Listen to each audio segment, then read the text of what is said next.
आज चर्चा करते हैं स्वास्थ्य पर।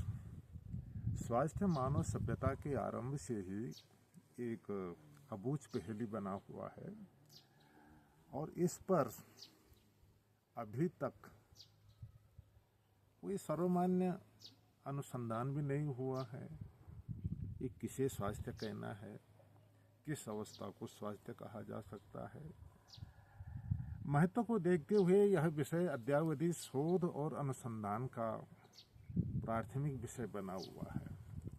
प्राचीन आयुर्वेदिक ग्रंथों में भले ही इसकी अपवाद रहित परिभाषाएं दी गई हों, परंतु आधुनिक चिकित्सा विज्ञान के आलोक में वे कितनी सार्थक हैं सर्वविदित है, आप जानते ही हैं। स्वास्थ्य की चर्चा होगी तो स्वस्थ व्यक्ति की चर्चा भी होगी, क्योंकि स्वस्थ व्यक्ति का ही स्वास्थ्य होता है। पहले स्वास्थ्य शब्द पर चर्चा करते हैं। इसका सामान्य अर्थ यही निकलता है अपने स्व में स्थित होना, और स्व में स्थित होना बीमार होना नहीं हो सकता। यानी स्वास्थ्य एक विधायी अवधारणा है और इस अवधारणा के चलते हम स्वस्थ व्यक्ति को बीमार नहीं कह सकते और नहीं स्वास्थ्य पर अच्छा या खराब जैसे शब्दों को विशेषण के तौर पर हम इस्तेमाल नहीं कर सकते।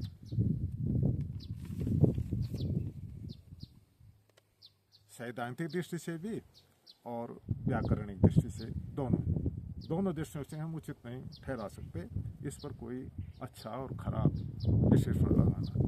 स्वाभाविक चीज अनुकूल ही होगी और स्वाभाविक नहीं। अंग्रेजी का हेल्थ शब्द स्वास्थ्य शब्द के समानार्थी के रूप में प्रयोग किया जाता है, जो ठीक नहीं जचता। जैसे डिजीज शब्द रोग शब्द का समानार्थी माना जाता है, यह भी उचित नहीं जान पड़ता।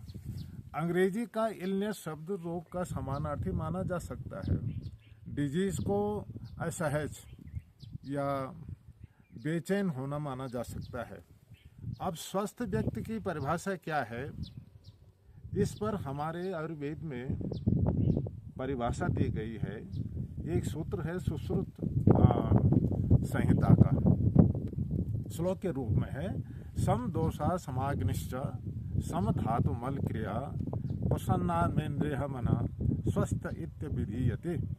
अर्थात जिस व्यक्ति के शरीर में तीनों दोष क्या, वात पित्त कफ, साम्यावस्था में हो, संतुलित हो। पंच महाभूत क्या हैं, अग्नि जल पृथ्वी वायु आकाश, इनकी पांचों। सप्त धातु क्या है, रस रक्त मांस मेद मज्जा शुक्र, इनकी सातों, और एक 13वीं जठराग्नि।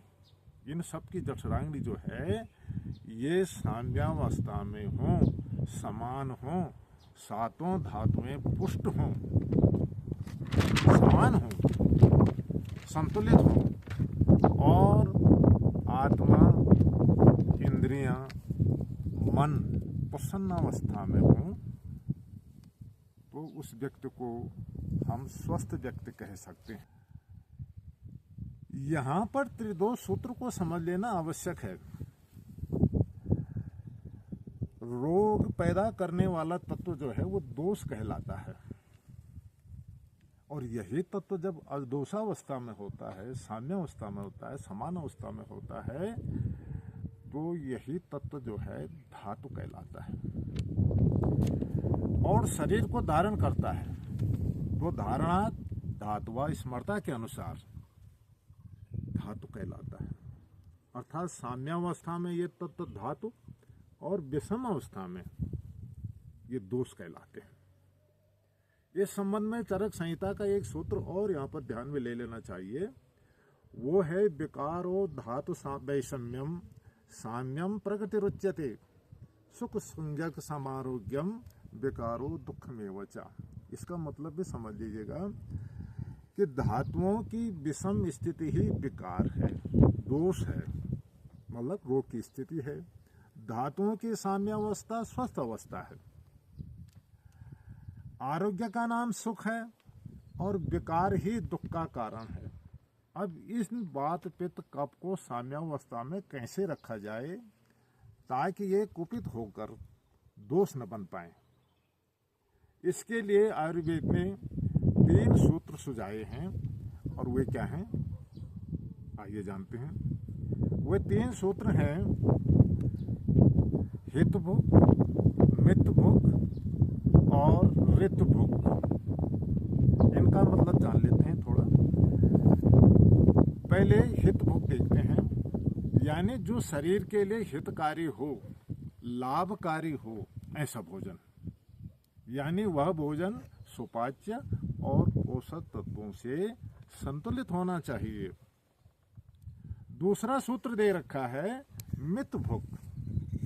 भोजन कैसा होना चाहिए, भोजन मात्रा में अनुकूल हो, न बहुत अधिक हो और न बहुत कम हो।